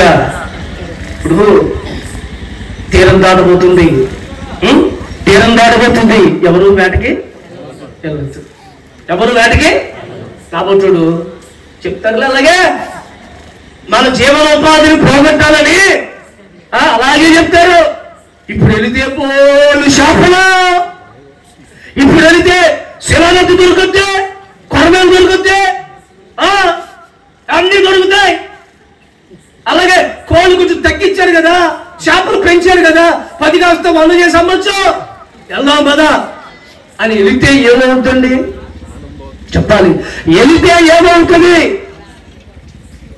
మనిషి శరీర జీవంతో వెళ్తాడు, నిర్జీవంగా సచ్చిన శవమై తిరిగి ఒడ్డుకి చేరుతాడు. ఒడ్డుకి చేరుతాడు. ప్రభుత్వ హెచ్చరికకు లోబడకపోతే జరిగిన నష్టం అంతా ఇంత అయితే, పరలోక ప్రభుత్వం మీ ఇంటికి మీ అందరికీ హెచ్చరికలు చేస్తున్నాడు. జాగ్రత్తగా ఉండు, ఇంకా కాలం ఉంది కదా అని చెప్పి కన్ను ఆశించినట్టుగా, నోరు మాట్లాడినట్టుగా, చెవు విన్నట్టుగా, మనసు గ్రహించినట్టుగా బ్రతుకుతూ ఇష్టానుసారమైన జీవితం చేస్తూ నీకు నచ్చింది నీ జీవితం, నీ శరీరం, నీ ఆలోచన, నీ మనసు, నీది, నీ ఇల్లు, నీ ఒళ్ళు అనే జీవితం జీవిస్తే ఒకరోజు దాని విషయంలో దేవుని దగ్గర లెక్క చెప్పవలసిన అవసరం నాతో నీతో సహా వస్తుంది. దానియేలు ప్రవచన గ్రంథం 3వ అధ్యాయం 5వ వాక్యం. 3వ అధ్యాయం 5వ వాక్యం. ఏమనగా బాగా పిల్లము గౌరవి పెద్ద వీణె సింఫోనియ వీణె విభజింపక సకల విధలముకు వాద్యధ్వనులు మీకు వినబడినప్పుడు రాజుకు నెబుకద్నెజరు నిలవబెట్టించిన బంగారు ప్రతిమ ఎదుట సాగిలపడి నమస్కరించుడి. 7వ వాక్యం.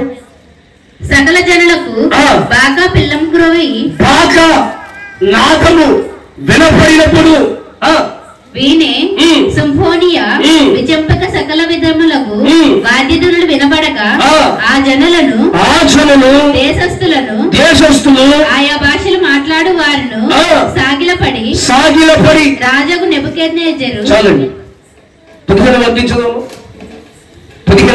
బాకాను పిల్లం గ్రోవిని పెద్ద వీణెను సింఫోనియా వివేచింపక సకల విధములకు వాద్యధ్వనులను మీరు విను సమయములో సాగిలపడి నేను చేయించిన ప్రతిమకు నమస్కరించుటకు సిద్ధముగా ఉండండి. బాకా వినపడినప్పుడు కృతజ్ఞతాస్తుతులు, బాకా వినపడినప్పుడు హెచ్చరికకు లోపడండి. బాగా వినపడినప్పుడు మీరందరూ కూడా సిద్ధముగా ఉండండి. Praise the lord. ఎలా ఉండాలి? సిద్ధముగా ఉండాలి, సిద్ధపడాలి. ఆ రోజులో రాజుగారు ఒక ప్రతిమను నిలబెట్టారు. నన్ను చూడండి, ఈ ప్రతిమకు మీరు నమస్కారం చేయాలి. ఇప్పుడు అంటే మీకు బాగా శబ్దము, అనేక విధములైనటువంటి వాయిద్యముల శబ్దములు వినపడినప్పుడు మీరు వెంటనే సాగిలపడి నమస్కారం చేయడానికి మీరు ఎలా ఉండాలట? ఎలా ఉండాలి? సిద్ధంగా ఉండాలి. దేవునికి స్తోత్రం. ఇప్పుడు మీరందరూ సిద్ధమా? చెప్పండి, మీరందరూ సిద్ధమా? హలో, అందరూ సిద్ధమా? దేవునికి స్తోత్రం. సిద్ధపడేవాడు ఎక్కడ ఉండాలి? నేను సిద్ధమండి పాస్టర్ గారు, నేను ఇప్పుడు యుద్ధం చేయడానికి నేను సిద్ధమండి పాస్టర్ గారు. యుద్ధం చేయడానికి సిద్ధం ఉన్నవాడు ఎక్కడ ఉండాలి? బాత్రూమ్ ఉన్నా. మీరు చెప్పండి, ఇప్పుడు మేము పాస్టర్ గారండి మేము ప్రార్థన చేయడానికి సిద్ధం అన్నప్పుడు ఎక్కడ ఉండాలి? మేము సాక్ష్యం చెప్పడానికి సిద్ధంగా ఉన్నాం అన్నప్పుడు ఎక్కడ ఉండాలి? నన్ను చూడండి, అందరూ నన్ను చూడండి జాగ్రత్తగా. ఈ విషయాన్ని కొంచెం మీరు వేరే బాణిలో ఈ మాటలు మీకు చెప్తాను. వేరే బాణిలో రాజు ఒక ప్రతిమ నిలబెట్టాడా?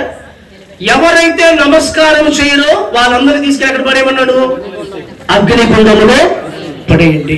ఇప్పుడు ప్రతిమ గురించి మర్చిపోండి, ఆ రాజు గురించి మర్చిపోండి.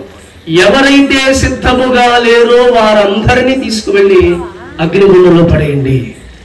Praise the lord. పెళ్లికి ఒకడు పెళ్లి వస్త్రం వేసుకుని రాలేదా? అప్పుడు దేవుడు ఏమన్నాడు? వీడు కాళ్ళు చేతులు కట్టేసి ఎక్కడ పడేయాలి? చీకటి. ఎందుకు పడేయమన్నాడు? వీడు సిద్ధపడి రాలేదు.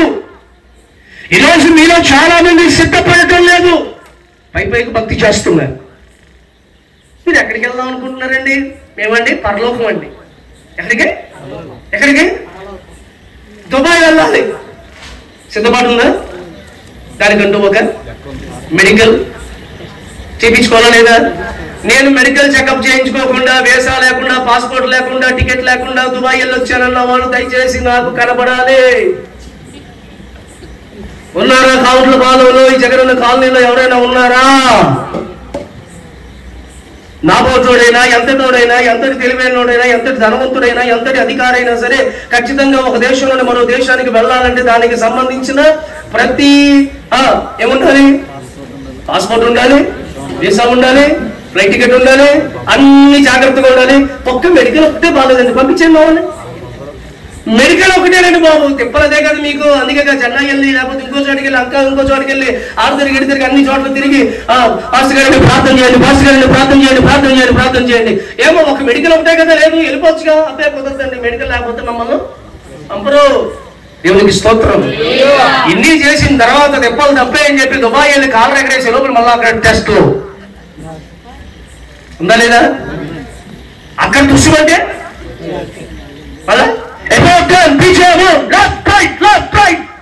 తిరిగి మళ్ళా స్వదేశమునకు స్వాగతం. కౌంటర్ పాలనకి చేరుకున్న విదేశీ యాత్రికుడు బ్యానర్ కట్టి బ్యానర్ తీసే లోపల వచ్చేసాడు. మనడు బ్యానర్ తీసే లోపల వచ్చేసాడు. దేవునికి స్తోత్రం. ఏమని చెప్పనొస్తున్నానంటే ముగింపులోకి వచ్చేసాను. దేవుని బిడ్డలారా, ఈ ఒక్క మాట వినండి. దేవుడు మీకు ఘోర శబ్దం వినిపిస్తూ ఉండగా మీరు ఆలకించాలి. 1 కృతజ్ఞత కోసం, 2 హెచ్చరికగా, 3 సిద్ధపడి ఉండాలి. శబ్దం వినపడే రోజు రాబోతా ఉంది. కడపూర శబ్దం ధ్వనించే రోజు రాబోతుంది. తన ప్రియురాలని ప్రియుడు పిలవడానికి ఆశపడుతున్న వేళ, సంసిద్ధమై ఉన్నటువంటి సమయం, సింహాసనంలో నుంచి లేచి మధ్యాకాశంలోనికి రాగలిగే రోజు ఒకటి త్వరపడబోతుంది. ఆ మధ్యాకాశంలోనికి వరుడు వచ్చేటప్పుడు వధువు సంఘముగా శబ్దం వినపడగానే మనము కూడా చేరాలి అంటే ఎప్పటికప్పుడు మనం అందరము సిద్ధముగా ఉండాలి. తెల్లవారుజామున సిద్ధంగా ఉండాలి, పిట్ట మధ్యాహ్నం సిద్ధంగా ఉండాలి, రాత్రి వస్తే రాత్రి. ఎందుకంటే ఆయన ఏ వేళ వచ్చునో తొందరలే వచ్చునని రాయబడింది కదా. కనుక ప్రతి వారు ఏం చేయాలంట? సిద్ధపడి ఉండాలి. రాయబడిందా? బైబిల్లో ఉందా మాట? ఒకడు ఎక్కడ ఉన్నాడంట? పొలంలో ఉన్నవాడు ఒకడు ఏమైందంట? ఒకడు ఎత్తబడిను, ఒకడు పొలంలో ఎందుకు అసలు దేవుడు రాకడ సమయం అన్నప్పుడు నువ్వు పొలంలో ఉండడానికి ఎలా కుదురుద్ది? దేవునికి స్తోత్రం. ఇంకొకరు మిద్దె మీద ఉన్నవాడు ఒకడు ఎత్తబడిను, మరొకడు తర్వాత నిద్రించుండగా పడక గదిలో ఒకడు ఎత్తబడిను, మరొకరు ఇంకొకటి ఏంటి? ఏం తిప్పుతున్నారంటే చెప్పండి. తిరగల తిప్పుతారు కొంతమంది. తిరగలు తిరుగుతా ఉంటారు, తిరగల్లాగా తిరుగుతా ఉంటారు. ఆ సంత ఈ సంత, ఆ ఊరు ఈ ఊరు, అక్కడ ఎక్కడ తిరణాలు పెడితే తిరణాల్లో తిరగలు తిప్పినట్టుగా తిరుగుతా ఉంటారు. పైసలు హల్లెలూయా. అక్కడికి వెళ్తే అక్కడ దర్శనాలంటే అక్కడ తిరుగుతారు. అక్కడికి వెళ్ళి ఇంకో చోటుకి వెళ్తే అక్కడ కళలంటే అక్కడ తిరుగుతారు. అక్కడికి వెళ్ళి ఇంకో చోట పేరు పెట్టి పిలుస్తున్నారంటే అక్కడికి వెళ్తే నీ పేరు నీకు తెలియదా? అక్కడికి ఎక్కడికో వెళ్ళి పేరు తెలుసుకుని రావాలా? పెద్ద అక్షరాలతో ఆధార్ కార్డులో ఉడుకుమడికాయలు మొహం వేసుకుని పెద్ద అక్షరాలతో నీ పేరు రాసిపెట్టి ఉన్నాక కూడా మళ్ళీ అక్కడ ఎక్కడికో వెళ్ళి పాస్టర్ గారండి నా పేరెట్టి పిలవరా, నా పేరెట్టి పిలవరా, నా పేరెట్టి పిలవరా. స్తోత్రం. ఈ మధ్యన ఇంకొకటి బయలుదేరాడు, ఫోన్ నెంబర్ చెప్తున్నాడంట. బెంగళూరులో మల్లికార్జునుడు ఆయన ఫోన్ నెంబర్ చెప్తున్నాడు. అందరూ పరిగెడుతున్నారు. మన తెలుగు వాళ్ళు అందరూ అడిగి వెళ్ళిపోతున్నారు. ఎందుకంటే ఫోన్ నెంబర్, నీ ఫోన్ నెంబర్ నీకు తెలియదా? ఎంత మూర్ఖత్వం అంటే మనుషుల జీవితంలో, ఎంత మూర్ఖత్వం. నీ పాపాన్ని చెప్పే వాడి దగ్గరికి వెళితే నీ జీవితం మారిపోయి. యేసయ్య అన్నాడు, రాయి వేసి ఆమెను చంపాలనుకుంటే చంపండి, కానీ పాపము చేయని వాడు మొదటి రాయి ఆమె మీద వేసి చంపడం వెంటనే వాళ్ళ గుండెలకు వాళ్ళు చేసిన పాపం రాయిలా గుచ్చుకుంది. వాళ్ళ గుండెలకు ఆ పాపం రాయిలా గుచ్చుకుంది. అందుకే రాయి విడిచిపెట్టాలగా పాపమును విడిచిపెట్టే స్థలాన్ని విడిచి వెళ్ళారు. Praise the Lord. హల్లెలూయా. ఈరోజు ఏదో ఒకటి విడిచిపెట్టి వెళ్ళు, సిద్ధపడే వాళ్ళ గురించి బైబిల్లో రాయబడింది. ఏమండి? యోవేలు ప్రవచన గ్రంథంలో రాసి ఉంటుంది. 2వ అధ్యాయం 15వ వాక్యాన్ని ఒకసారి చదవండి. యోవేలు ప్రవచన గ్రంథం 2వ అధ్యాయం 15వ వాక్యాన్ని చదవండి త్వరగా. సియోనులో బాకా ఊదిడి. మొదటి వాక్యం. సియోను కొండ మీద బాకా ఊదిడి, నా పరిశుద్ధ పర్వతం మీద హెచ్చరిక నాదము చేయండి. యెహోవా దినము దేవుని దినము వచ్చుచున్నదని అది సమీపమైనదని దేశ నివాసులందరూ అనుకుదురు గాక. 15వ వాక్యం. సియోనులో బాగా ఊదుడి, సియోనులో బాగా ఊదండి, ఉపవాస దినము ప్రతిష్ఠించుడి, ఉపవాస దినమును ప్రతిష్ఠించండి, వ్రత దినము నియమించి ఆ. ప్రకటన చేయుడి, ఆ. జనులను సమకూర్చుడి, ఆ. సమాజ కూటము ప్రతిష్ఠించుడి, ఆ. పెద్దలను పిలువనంపించుడి, చిన్నవారిని స్తన్యపానము చేయు బిడ్డలను తోడుకుని రండి, పెండ్లి కుమారుడు పెండ్లి కుమారుడు అంతఃపురములో నుండి పెండ్లి కుమార్తె అనగా సంఘము, పెండ్లి కుమారుడుగా ప్రభువైన పెండ్లి కుమార్తె గదిలో నుండి రావాలి. Praise the lord. మీరు సిద్ధపడ్డారన్నారు కదా, ఎట్లా సిద్ధపడాలంటే గదిలో నుండి సిద్ధపడాలి. ఎక్కడ నుండి? గదిలో నుండి సిద్ధపడాలి. ఎక్కడ నుండి రావాలి? నువ్వు పొలం నుంచి కాదు రావాల్సింది, ఇంటి మీద నుంచి కాదు, తిరగల తిప్పుతో రావడం కాదు. నువ్వు ఎక్కడి నుంచి రావాలి? దేవుడు పిలవగానే పెళ్లి కుమార్తె గదిలో నుండి బయటికి రావాలి. ఎక్కడ పడితే అక్కడ ఉండకూడదు. పెళ్లి కుమార్తెకి ఒక గది ఉంది, ఆ గదిలో ఉండాలి. ఆ గదిలో ఉంటేనే దేవుడు ఆశీర్వదిస్తాడు. మత్తయి సువార్తలో ఏం వస్తుంది? రహస్యం అనే గదిలోనికి వెళ్ళి నువ్వు తలుపులు వేసుకుని ప్రార్థన చేయాలి. అంటే ఏ గది ఇది? ప్రార్థన గది. ఏ గది? పెళ్లి కుమార్తె ఎక్కడ ఉండాలి? అమ్మా చెప్పండి, పెళ్లి కుమార్తెలు మీరందరూ ఎక్కడ ఉండాలి? గట్టిగా చెప్పండి. ప్రార్థన గదిలో ఉండాలి. ప్రార్థన గదిలో ఉండాలి. ప్రార్థన గదిలో ఏం చేయాలి? ప్రార్థన చేయాలి. ప్రార్థన గదిలో ఏం చేయాలి? ప్రార్థన చేయాలి. దేవునికి స్తోత్రం. విందు కార్యక్రమం అని పిలిచి ఉపవాసం పెడితే ఎలా ఉంది చెప్పండి? ఎందరికి భోజనాలు పెడతారు, రండి, చికెన్ కొట్లు తీశారు, రండి అని పిలిచాక ఊరికన్నా ఫాస్టింగ్ ప్రేయర్. బ్రదర్ ఉంటారా? మంచి వాకింగ్ చెప్తారు, కానీ ఫాస్టింగ్ ప్రేయర్ అంటే ఆ మాటతోనే ఫాస్ట్ గారు అంటే వాకింగ్ కోసం ప్రార్థన చేసుకుందామా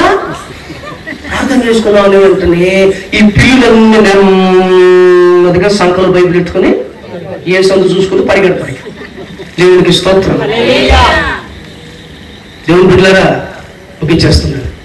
గదిలో నుండి బయటికి రావాలి. ఎక్కడి నుండి? ప్రార్థన అనే గదిలో నుండి బయటికి రావాలి. పాపం అనే గదిలో నుండి కాదు, అపవిత్రమైన గదిలో నుండి కాదు, చీకటి అనే గదిలో నుండి కాదు, సినిమాలు అనే గదిలో నుండి కాదు, లోకం అనే గదిలో నుండి కాదు. దేవుడి పిల్లగానే పెళ్లి కుమార్తె రా అని పిలవగానే పెళ్లి కుమారుని అంతఃపురంలోనికి గదిలో నుండి బయటికి రావాలి. అది ప్రార్థన గది. దేవునికి స్తోత్రం. ఒక మాట రాస్తుంది మార్కు సువార్త 14:14 చూడండి ఒకసారి. మార్కు సువార్త 14:14.